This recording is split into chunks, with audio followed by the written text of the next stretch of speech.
नमस्कार, आप इस समय देख रहे हैं लाउड स्पीकर 90 एफएम और सुन भी रहे हैं लाउड स्पीकर 90 एफएम।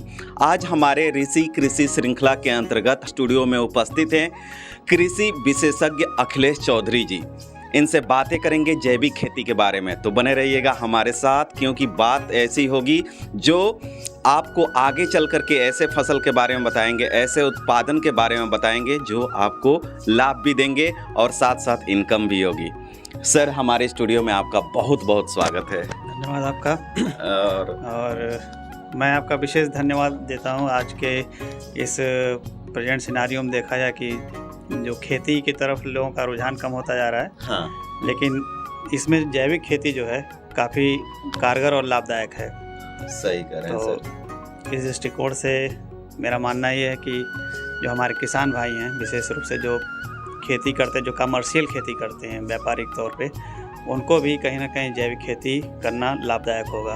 जी, जैविक जो शब्द है इसको समझा दीजिए। देखिए, जैविक शब्द जो है कोई नया शब्द नहीं है। हालांकि ये बहुत ही हमारा विरासत के रूप में ये शब्द यूज किया जाता है, लेकिन आज का जो परिवेश है वो तकनीकी पे आधारित हो गया है। तो तकनीकी में देखा जाए तो जैविक खेती या जैविक जो शब्द है वो जीवों के द्वारा, जीवों की एक इकाई है, ठीक है, और उस जीवों के द्वारा हम जब खेती करते हैं, ठीक है, उस खेती को जैविक कहते हैं। अच्छा। जैसे कि हमारे मिट्टी में, हमारे वातावरण में तमाम ऐसे बैक्टीरिया, जीवाणु हैं जो खेत के लिए लाभदायक होते हैं। परंतु आज का जो हमारा परिवेश है, जैसे हम जल्दी उत्पादन लेने के चक्कर में हम धरती के अंदर जो भी बैक्टीरिया हैं, जो जीवाणु हैं, हाँ, जो हमारे मित्र जीवाणु हैं, उनको हम मारते जा रहे हैं, क्योंकि केमिकल का प्रयोग हम बहुत ज़्यादा कर रहे हैं। अंधाधुंध केमिकल का प्रयोग हो रहा है, जिससे कि मिट्टी की स्वास्थ्य और साथ ही साथ मिट्टी में जो उपस्थित जीवाणु थे वो कम हो गए। इसलिए जो जैविक शब्द है, जैविक शब्द में हम जीवों की संख्या को बढ़ाने पे हम जोड़ देते हैं। जो हमारे मित्र जीवाणु हैं मिट्टी के अंदर, वो ज़्यादा से ज़्यादा रहेंगे, तो जिससे मिट्टी सस्टेनेबल होगी, एग्रीकल्चर सस्टेनेबल होगा, हाँ, और स्वास्थ्य, मानव स्वास्थ्य और जो इकोसिस्टम जो बना हुआ है वो, और हमारे जो फसल का उत्पाद है वो अच्छा बनेगा। अच्छा, तो सर ये जो केमिकल से जो भी सब्जियां उग रही हैं, फसल उग रहे हैं, हमारे शरीर को कितना नुकसान पहुंचा रहे हैं, थोड़ा सा इस पे भी आप बता देते सर। जी, ज़रूर ज़रूर। देखिए, जो केमिकल का प्रयोग कर रहे हैं किसान भाई, जो किसान हमारे कमर्शियल जो उत्पाद करते हैं, तो मेरी उनसे यही गुजारिश है कि अधिक से अधिक जैविक पे जोर दें।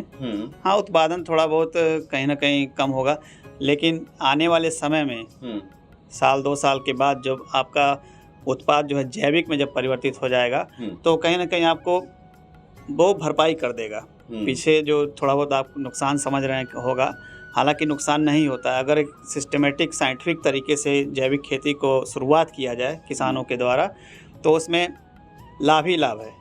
और इसकी जो प्रक्रिया है जैविक खेती की, as per national programme for organic production, NPOP जिसको कहा जाता है, अपने देश में NPOP का कंसेप्ट है जो प्रमाणीकरण करता है, ठीक है, जैविक उत्पाद के साथ साथ प्रमाणीकरण का भी कार्य करवाता है। और उसके द्वारा जो है उस NPOP के तहत जो गाइडलाइन है उसके तहत अगर किसान करता है कि जैविक खेती, तो निश्चित तौर पे 3 साल का ये कन्वर्जन पीरियड होता है, कन्वेंशनल टू ऑर्गेनिक।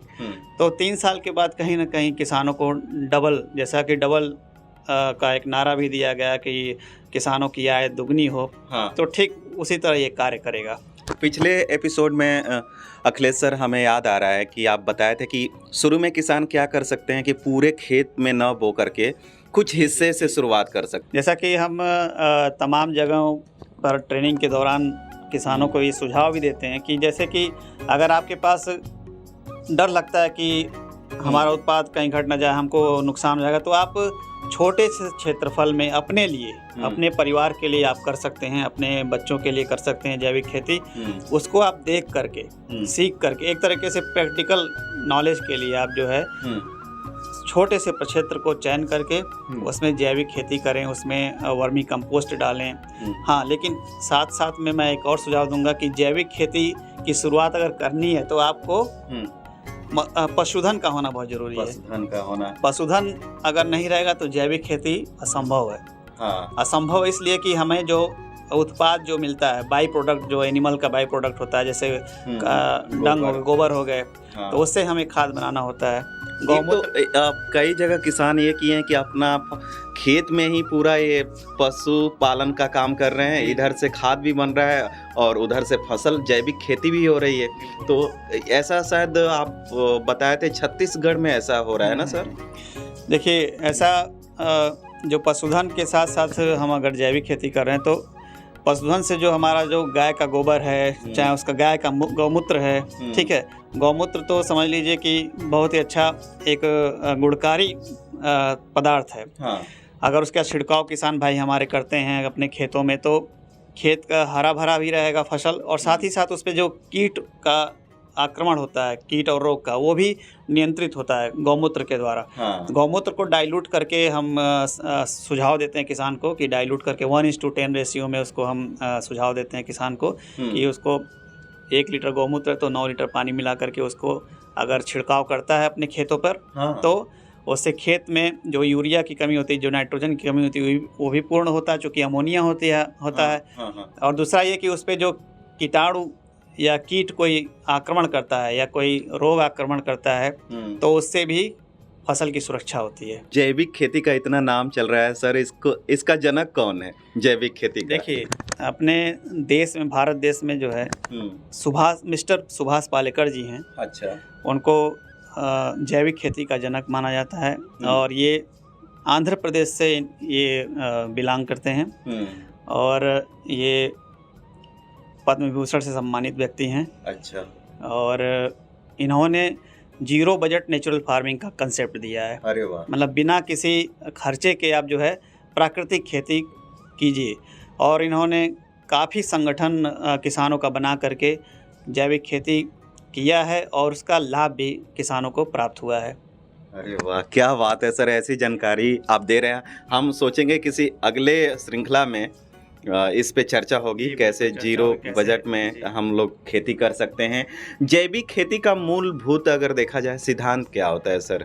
देखिए, जैविक खेती का मूलभूत 4 सिद्धांत है। अच्छा।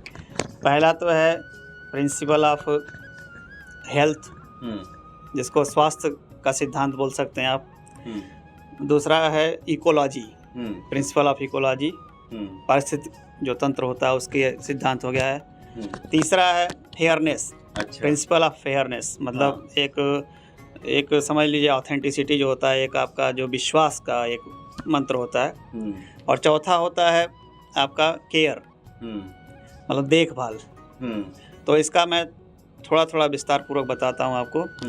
जो प्रिंसिपल ऑफ हेल्थ का कंसेप्ट है, वो कंसेप्ट ये कहता है कि हमें मिट्टी का स्वास्थ्य और प्राणियों का स्वास्थ्य, एनिमल्स होते हैं जो चिड़िया हो गए, अच्छा, पशु हो गए, हाँ, हम जो मानव स्वास्थ्य है, ठीक है, इन सब की सुरक्षा करना, मतलब इनका हेल्थ को देखना। और वो जैविक खेती का सबसे पहला सिद्धांत यही है कि कैसे लोगों को स्वस्थ रखा जाए। लोगों के साथ साथ हमें जो जुड़े हुए जो हमारी चीज़ें हैं, जैसे मिट्टी हो गया, आपका पशु पक्षी हो गए, स्वास्थ्य, उनका स्वास्थ्य ठीक रहेगा, हम भी ठीक रहेंगे, क्योंकि हम एक दूसरे से कनेक्टेड हैं। ये हमारा आदिकाल से इकोसिस्टम, हाँ, ये आदिकाल से जो है ये हमने देखा है, हमने पढ़ा भी है।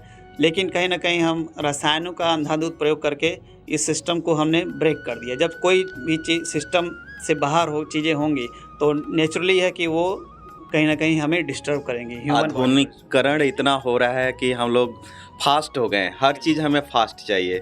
हर लोग स्वास्थ्य के पीछे नहीं, इनकम के पीछे भागने लगे हैं जी। दूसरा सिद्धांत जो मैंने बताया, प्रिंसिपल ऑफ इकोलॉजी। इकोलॉजी में जैसा कि पूरा जो पारिस्थितिकी तंत्र है, जैसे जिसमें मिट्टी के अंदर के जो जीव हैं और बाहरी वातावरण में, इनर एनवायरनमेंट और एक्सटर्नल वातावरण जो है, एनवायरनमेंट, उसके एक जोड़ने का जो प्रक्रिया है, जैविक खेती उसको जोड़ने का प्रक्रिया कर सकता है, उसको शुरुआत कर सकता है जैविक खेती में। क्योंकि हम जैविक में जो है नेचुरल चीज़ों को आप प्रयोग करते हैं, जो फार्म वेस्टेज हैं या एनिमल वेस्टेज है, उसका हम प्रयोग करके खेतों को उर्वरा शक्ति बढ़ाते हैं, फर्टिलिटी उसकी बढ़ाते हैं। हाँ। साथ ही साथ जब फर्टिलिटी बढ़ेगी तो उसमें बैक्टीरिया का ऑटोमेटिक मल्टीप्लिकेशन होगा उसमें। हाँ। ठीक है, तो कहीं ना कहीं हम अगर सिद्धांत की बात करें तो दूसरा सिद्धांत यही कहता है कि हम अपने पूरे इकोसिस्टम को, इकोलॉजी को हम एक बंधन में बांध रहे हैं, एकजुटता कर रहे हैं। तीसरा सिद्धांत जो कहता है फेयरनेस। देखिए, हम बोलने को बोल रहे हैं जैविक खेती, लेकिन अगर फेयरनेस नहीं रहेगा हमें मिट्टी के साथ, हमने कहा जैविक खेती कर रहे हैं, मिट्टी में हम केमिकल डाल रहे हैं। हाँ। तो कहाँ से फेयरनेस हुआ? ठीक है। आप वहाँ पर जो मिट्टी में केमिकल का प्रयोग कर रहे हैं उसमें आप जीवों के साथ खिलवाड़ कर रहे हैं। जो मिट्टी के अंदर जो जीवाणु हैं, आपके चिड़िया हो गई, आपके पशु हो गए, उनके साथ भी कहीं ना कहीं धोखा है एक तरीके से। तो अगर हम जैविक खेती कर रहे हैं तो हमें फेयरनेस का भी ध्यान रखना होगा, जो तीसरा सिद्धांत है। चौथा सिद्धांत ये है कि केयर हम करेंगे चीज़ों को, जैसे किसी का हमारे माँ बाप हमारी केयर करते हैं। अच्छा। एक स्टेज आता है कि हम उनका केयर करते हैं। हाँ। तो ये सिलसिला चलता रहे। ऐसे ही खेती में भी है सिस्टम। हाँ। कि अगर हम मिट्टी का, बीज का, ठीक है, पशुओं का केयर करते हैं तो हमारा भी कहीं ना कहीं उनके द्वारा सापेक्ष या परोक्ष रूप से हमारा वो भी केयर करेंगे। तो ये चारों सिद्धांत मिलजुल करके क्या है कि एक जैविक खेती को सुदृढ़ बनाते हैं। ठीक है, तो ये 4 सिद्धांत का पालन करना किसान भाइयों को, चाहे जो वो कमर्शियल हो, चाहे वो घरेलू अपना खुद का कर रहे हैं, तो ये सिद्धांत जो है कारगर साबित होता है। अखिलेश सर, जैविक खेती का उद्देश्य क्या है अगर देखा जाए? हम फसल काट लेते हैं। ठीक है, फसल काटने के बाद जो उसका रिड्यूस हो, जो बाई प्रोडक्ट जो बचता है नीचे का, तो उसको रीयूज़ करें। ठीक है, रीयूज करेंगे तो जो खेत के अंदर माइक्रोब्स की संख्या बढ़ेगी। ठीक है, और साथ ही साथ सॉइल की फर्टिलिटी इन्हेंस होगी, बढ़ेगी। ठीक है, और जब मिट्टी का स्वास्थ्य अच्छा होगा, उसकी फर्टिलिटी जब बढ़ेगी तो जाहिर सी बात है कि उत्पादन भी बढ़ेगा, क्योंकि मिट्टी भुरभुरी होगी। ठीक है, मिट्टी जब भुरभुरी होगी तो उसमें जैसे हम बीज लगाते हैं, एक उदाहरण मैं आपको देता हूँ। जैसे हमने बीज लगाया मिट्टी में, मिट्टी आपने देखा होगा कहीं कहीं मिट्टी कड़ी एकदम, पहले जब हम चलते थे हमारे बुजुर्ग, हमारे बाबा, तो मिट्टी मुलायम रहती थी। अभी आप अगर खेत में नंगे पांव चले जाएं तो मिट्टी हार्ड हो गई है। ठीक है, सही कह रहे हैं। तो उसका कहीं ना कहीं प्रभाव रसायन ये यूरिया ही है। लेकिन जहाँ हम अगर उद्देश्य से देखा जाए जैविक खेती का, तो उस उद्देश्य में ये होता है कि हम सॉइल की फर्टिलिटी बढ़ाएं, साथ ही साथ हम जो है रीयूज़ करें। रिसोर्सेज जो हैं, नेचुरल रिसोर्सेज हैं जो, उसको हम रीयूज़ करें, ताकि माइक्रोब्स की संख्या और जो मिट्टी की जो संरचना है, वो एक जो टेक्सचर उसका होता है वो बरकरार हो जाए, वो अपने दोबारा उसी फॉर्म में आ जाए, क्योंकि प्रकृति सब बनाती है, अपने आप बनाती बिगाड़ती है। ठीक है, बस उसको संजोना है हमें। हाँ। किसान भाइयों को संजोना है, और अधिक से अधिक कार्बनिक तत्वों को डालेंगे उसमें। हाँ। ये कार्बन ही तो है। जैसे हम गोबर की खाद डालते हैं, वर्मी कंपोस्ट डालते हैं, तो ये कार्बन को बढ़ाते हैं मिट्टी में। अब कार्बन की मात्रा जितनी ज़्यादा रहेगी, ऑर्गेनिक कार्बन, उतने ही जीवाणु की संख्या उसमें रहेगी। अच्छा। और ये जीवाणु जो है मिट्टी को भुरभुरी बनाते हैं। हाँ। जब मिट्टी भुरभुरी होगी तो जड़ों का समुचित विकास होगा। जब जड़ों का समुचित विकास होगा तो पौधे हरे भरे होंगे, स्वस्थ होंगे, अपने अंदर उनको रोगों से लड़ने की क्षमता भी रहेगी। तो जैसे एक स्वस्थ मनुष्य सभी रोगों से लड़ लेता है, उसका इम्यून सिस्टम अच्छा होता है, ऐसे ही पौधों का भी इम्यून सिस्टम होता है, जो उनकी जड़ों के द्वारा ही बनता है। अगर जड़ें समुचित रूप से फैल रही हैं तो उनका विकास अच्छा होगा और वो स्वस्थ होंगे, उनका फल, उनका पुष्प जो भी बनेगा वो एकदम अच्छा, चमकीला और गुणवत्ता युक्त होगा। ऐसे में जो हमारे किसान भाई देख रहे हैं इस वीडियो को देखने के बाद जैविक खेती की तरफ रुख ले रहे हैं, तो शुरुआत कैसे करेंगे? हाँ, ये अच्छा आपका प्रश्न है। देखिए, किसान भाई जो है पहले तो इसमें जो एरिया का सिलेक्शन होता है वो मुख्य रूप से होता है, ठीक है, जैविक खेती के लिए। अब मैंने शुरुआत में ही बताया कि पशुधन भी होना ज़रूरी है, तो पशुधन जैविक खेती शुरुआत करने के लिए, और आपका क्षेत्र कैसा है, ये सिलेक्शन ऑफ एरिया जो होता है वो आपका मायने रखता है। जैसे कि जैविक खेती में ये जो उसका गाइडलाइन है, ठीक है, जो नियमावली बनी हुई है सरकार के द्वारा, उसमें ये है कि कहीं से इसमें बाहरी कंटामिनेशन मतलब संदूषण नहीं आना चाहिए, ठीक है। अच्छा। और एरिया का सिलेक्शन ऐसा होना चाहिए कि आसपास कोई फैक्ट्री ना हो, ठीक है, उसका धुआं ना, संदूषण यानी गंदगी जो होती है वो खेतों में नहीं आनी चाहिए, क्योंकि जो बाहर से भी जो चीज़ें अगर खेत में आएंगी तो खेत को मिट्टी को कंटामिनेट कर देंगी, संदूषित कर देंगी, जिससे कि जो उत्पाद होगा वो प्रभावित होगा, ठीक है। हाँ। हम जैविक खेती कर रहे हैं तो एक बफर जोन मेंटेन करते हैं, ठीक है। बफर जोन जो होता है वो, जैसे मान लीजिए कोई एक क्षेत्र एरिया है और उसमें आपके पड़ोस वाला खेत है या पड़ोस में कोई फैक्ट्री लगी है, या मान लीजिए 1 किलोमीटर के रेंज में फैक्ट्री लगी, तो उसका धुआं या कुछ तो आता होगा ज़रूर। तो उसको रोकने के लिए बफर जोन भी मेंटेन करवाते हैं हम लोग जैविक खेती में। बफर जोन का मतलब जो मुख्य खेत है, मुख्य खेत के जो मेड़ वाली जो एरिया होती है उसको 10 फीट है, लेकिन 3 फीट तक हम लोग छुड़वाते हैं, और उस पर जो है कोई क्रॉप ऐसी लगवाते हैं जो मेन क्रॉप से ऊँची हो। अच्छा। ठीक है, जैसे मान लीजिए आपने रबी सीजन में गेहूं लगाया मुख्य खेत में, हाँ। ठीक है, और मेड़ों पे हम कहते हैं कि सरसों बिजाई कर हाइट में हाइट रहेगी अधिक, तो वो बाहर से जो कंटामिनेशन जो आ रहा है बाई एयर, हाँ, वो वहीं पर ब्रेक हो जाएगा, ठीक है। हाँ। तो ये हो गया एरिया ऑफ सिलेक्शन। तीसरा हो गया कि बीज जो है ट्रेडिशनल बीज, जिसमें हम बोलते हैं जैसे GM सीड का इसमें प्रोहिबिटेड है। जो GM सीड होता है, GM सीड में आपको बता दूं, जैसे जेनेटिकली मॉडिफाइड सीड आपने सुना होगा बीज, हाँ। ठीक है, तो अभी हमारे वहाँ भारत में बैन है 1-2 उत्पाद जैसे बैंगन वगैरह में और एक और फसल में आया हुआ है GM सीड, लेकिन अभी हमारे वहाँ चूँकि आध्यात्मिक देश है हमारा तो अभी बैन है। लेकिन जैविक खेती में ये बिल्कुल ही वर्जित है, चाहे अपने देश में हो चाहे वो किसी भी देश में हो, यूरोपीय कंट्रीज़ में भी है, वहाँ पर बैन है GM का। तो इसका उपयोग नहीं करना है। ट्रेडिशनल जो सीड है पुरानी आपके ज़माने से जो चली आ रही हैं, जो संजो करके रखे भी रहते हैं लोग, उसका प्रयोग करना है, और बीज संशोधित होना चाहिए, ठीक है। और पशुधन आपका है तो उस पशुधन से आपको खादों का इंतजाम करना है, जैविक खाद, जैसे FYM हो गया, फार्म यार्ड मैन्योर जिसको बोलते हैं, वर्मी कंपोस्ट हो गया, केचुए की खाद, नैडेप कंपोस्ट हो गया, ठीक है, और भी कई तरह की खादें हैं जो किसान अपने खेत पर पशुधन की सहायता से बनाता है, ठीक है। तो ये सब चीज़ें हो गई। इन सब चीज़ों का समुचित व्यवस्था करे किसान, ठीक है, तब वो जैविक खेती की तरफ आसानी से बढ़ सकता है। अच्छा, किसान भाई अगर जैविक खेती की शुरुआत कर रहे हैं तो उनके मन में सबसे बड़ा ये प्रश्न होता है कि हम इससे कितना लाभ कमा सकते हैं और कितना लाभदायी होगा, तो इस पे क्या आपकी राय है सर? देखिए, जैविक खेती लाभदायक तो है, इसमें कोई दो राय नहीं है, लेकिन जैविक खेती तभी लाभदायक होगा जब पूर्ण रूप से आपका खेत जैविक हो जाएगा। अच्छा। देखिए, उत्पाद जैविक नहीं होता है, खेत की मिट्टी जैविक होती है। जैविक खेती करने का जो विधि है वो सही होना चाहिए, बिल्कुल सही होना चाहिए। और जो जैसा कि मैंने सिद्धांत जो बताया था, ठीक है, फेयरनेस, हाँ, वो भी होनी चाहिए, हाँ, ठीक है।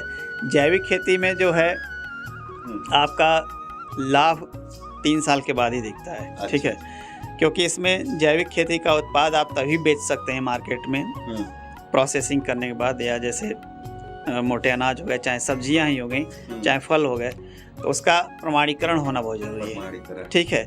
जैविक उत्पाद अगर आप बाज़ार में देख रहे होंगे, ठीक है, तो उसका आप जब देखेंगे पूरा उसको रीड करेंगे तो उसमें नीचे ऑर्गेनिक इंडिया का लोगो लगा होता है, ठीक है। तो ऑर्गेनिक इंडिया का लोगो लगा होता है, कोई सर्टिफिकेशन बॉडीज़ होती है जो रजिस्टर्ड होती है। एपीडा एक संस्था है मिनिस्ट्री ऑफ कॉमर्स की, भारत सरकार की, उसमें एपीडा एक संस्था है, agriculture processed export and development authority, ठीक है। उसके द्वारा आज के डेट में करीब 29 सर्टिफिकेशन बॉडीज़ रजिस्टर्ड हैं, ठीक है। वो सर्टिफिकेशन बॉडी क्या करती हैं कि फार्मर का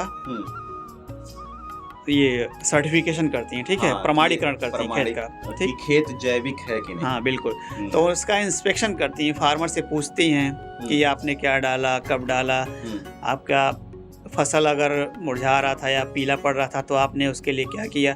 तो तमाम क्वेश्चनरीज उनके पास हैं, जिसके तहत वो किसानों से फीडबैक लेते हैं, पूछते हैं। तो किसान अगर जैविक खेती ईमानदारी पूर्वक कर रहा है तो वो सर्टिफिकेट उनको प्रोवाइड करते हैं। ये सर्टिफिकेशन हमारे देश में दो तरह का तरीके का है। एक तो है इंडिविजुअल होता है, NPOP का, एक ग्रुप में भी होता है जो स्कीम के तहत होता है, ठीक है। और एक सर्टिफिकेशन है PGS इंडिया का। ये हम आगे विस्तार रूप से आपको चर्चा में बताएंगे प्रमाणीकरण के बारे में। तो इस तरह से किसान जो है जैविक खेती करके प्रमाणीकरण के द्वारा अधिक से अधिक मतलब आप 2 गुना 3 गुना तक आय कमा सकता है, और लोग कमा रहे हैं। हाँ, तो इससे जो किसान लाभ का सौदा है, ये घाटे का सौदा नहीं है। तो किसान भाई आपसे स्टार्ट कर दीजिए जैविक खेती। सर, जैविक खेती से अगर देखा जाए, अगर कोई किसान 1 एकड़ में पूरी खेती करता है तो सालाना उसको कितना लाभ हो सकता है? देखिए, ये उत्पाद पे डिपेंड करता है। जैसे कि मान लीजिए कोई सब्जी की खेती कर रहा है, ठीक है, तो सब्जी का अलग डिमांड है। यानी जैसा अगर हम उत्पाद ले रहे हैं तो अच्छा इनकम होगा। जी बिल्कुल।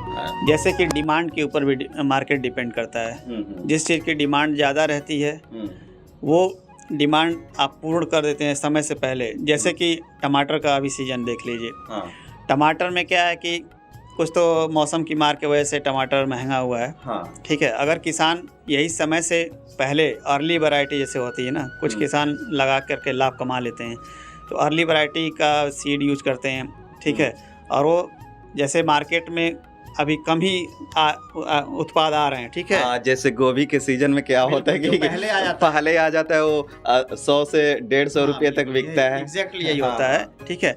तो किसान को कहीं ना कहीं इसमें चालाकी दिखानी होती है कि हम अपना बुआई कैसे करें, कब करें, ताकि मार्केट में हम अपने उत्पाद को जल्दी ले जाएं, ताकि वो महंगे से महंगा बिक सके।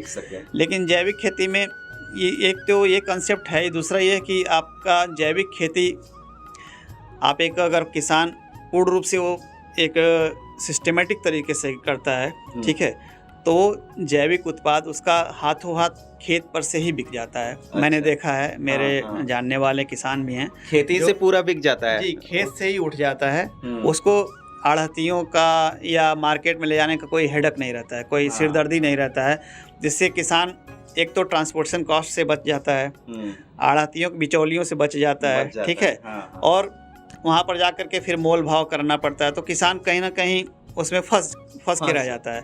लेकिन अगर जैविक खेती कर रहा है किसान इंडिविजुअल या सामूहिक रूप से, तो किसान का जो उत्पाद है कोई ना कोई कंपनी या बड़े बड़े जो सब्जी बेचने वाले जो कंपनियां हैं वो खेत से ही उठा करके ले जाती हैं। अगर एक किसान खेत का अपना प्रमाणीकरण कराना चाह रहा है तो उसकी क्या प्रक्रिया होती है? जी बिल्कुल। देखिए, जैविक खेती के 2 पार्ट हैं। एक तो अंगीकरण, जिसमें अंगीकरण में मैंने जो पहले बताया कि क्या क्या करना है किसानों को खेत के अंदर। दूसरा होता है प्रमाणीकरण। प्रमाणीकरण एक अलग प्रक्रिया है जो बाहरी संस्थाएं करती हैं, ठीक है। कुछ तो गवर्नमेंट, स्टेट गवर्नमेंट की संस्थाएं हैं, कुछ प्राइवेट बॉडीज़ हैं जो सर्टिफिकेशन प्रोवाइड करती हैं, ठीक है। उसमें जो है किसान को शुरू से लेकर के सारे अभिलेख रखने होते हैं, रिकॉर्ड रखना होता है। जैसे कब उसने जुताई किया खेत का, कब उसने बिजाई किया, बीज कहाँ से परचेज किया, परचेज का उसका रिकॉर्ड होना चाहिए, सीड का, ठीक है। फिर उसने कब उसमें कितना पानी चलाया, ठीक है, सिंचाई, सारा रिकॉर्ड A to Z उसको मेंटेन करना होता है। किसान डायरी बनवाते हैं हम लोग। किसान डायरी में डे बाय डे जो भी एक्टिविटीज़ किसान करता है उसको नोट डाउन हो जाता है, ठीक है। उसके आधार पे, उस अभिलेख के आधार पर सर्टिफिकेशन बॉडीज़ जो है अपना जो भी प्रश्नावली होती है उनकी, उसके अकॉर्डिंग वो किसान के खेत में ऑन साइट वेरिफिकेशन होता है, ठीक है। उसके तर्ज पे जैसा फाइंडिंग आता है, अगर कोई मेजर कंप्लायंस या माइनर कंप्लायंस नहीं आती है तो किसान समझिए कि जैविक खेती 100% कर रहा है। और अगर कोई कंप्लायंस आ जाती तो उसका उपाय ये है कि उसको फिर दोबारा जो है अच्छा फिर फेज में आना पड़ता है। ठीक है, प्रक्रिया शुरू करनी पड़ती है और कुछ उसमें हिदायतें दी जाती हैं जिससे किसान जो है उस हिदायत का पालन करके जैविक प्रमाणीकरण करवा करके प्रमाण पत्र पा सकता है और अपने उत्पाद को। अखिलेश सर, जाते जाते हमारे जो युवा किसान हैं आज के समय में वो भी आना चाहते हैं जैविक खेती में, तो उनको क्या टिप्स देंगे, एक दो शब्द? जी देखिए, युवाओं के लिए बहुत ही बेहतर मौका है ये, क्योंकि जैविक खेती ऐसी प्रणाली है, ऐसी पद्धति है जो अधिक से अधिक आय देती है। जैसे अभी तमाम हमारे मित्र सहयोगी हैं जो जैविक खेती कर रहे हैं युवा, और 15 लाख 10 लाख रुपए सालाना इनकम कर रहे हैं।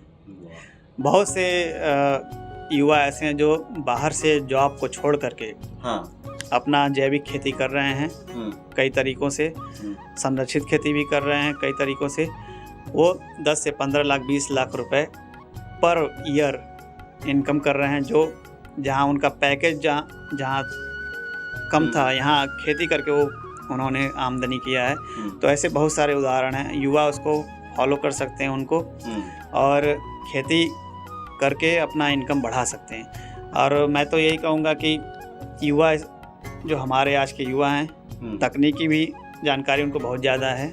तकनीकी का सहारा लेकर जैविक खेती को अपना करके, जो उनके पास खेती उपलब्ध है, अभी भी बहुत सारे युवा हैं जिनके पैतृक खेती उपलब्ध है, उस पर अपना खेती करके, और एक तो समाज को आप अच्छा भोजन देंगे, अपने अच्छा भोजन खाएंगे, और साथ ही साथ जो पर्यावरण है उसकी भी सुरक्षा कर रहे हैं और इनकम भी कर रहे हैं। तो तमाम तरह से आप एक तरीके का समझ लीजिए कि आध्यात्मिक कार्य कर रहे हैं जैविक खेती को लेकर के, और इनकम भी कर रहे हैं। तो मेरा यही सुझाव रहेगा कि हमारे युवाओं से कि जैविक खेती ज़रूर करें, और तमाम सरकार की स्कीमें भी हैं, उससे भी आप जुड़ करके शुरुआत कर सकते हैं। अखिलेश सर, हमारे स्टूडियो में आने के लिए और जैविक खेती पर इतनी महत्वपूर्ण जानकारियाँ देने के लिए आपको बहुत बहुत धन्यवाद। बहुत बहुत धन्यवाद सर। आज के ऋषि कृषि श्रृंखला में उपस्थित हैं हमारे स्टूडियो में अखिलेश चौधरी जी, जो कृषि विशेषज्ञ हैं। आशा करते हैं कि आज के जैविक खेती के बारे में जो चर्चा हुई उससे आपको काफ़ी महत्वपूर्ण जानकारियाँ मिली होगी। अगले एपिसोड में फिर आपसे मुलाकात होगी, तब तक देखते रहिए, सुनते रहिए लाउड स्पीकर 90 FM। बजाओ बजाओ जरा झूम के बजाओ। नमस्कार। होटल विवेक, घर से दूर घर जैसा वातावरण। अपने उत्सव के पल को बनाइए खूबसूरत, टेंशन फ्री और यादगार होटल विवेक के साथ। पार्टी आपकी, व्यवस्था हमारी। शादी, तिलक, सगाई, रिसेप्शन, बर्थडे पार्टी व मीटिंग के लिए संपर्क करें। Hotel Vivek, bank road, Gorakhpur. Contact number 9450478832।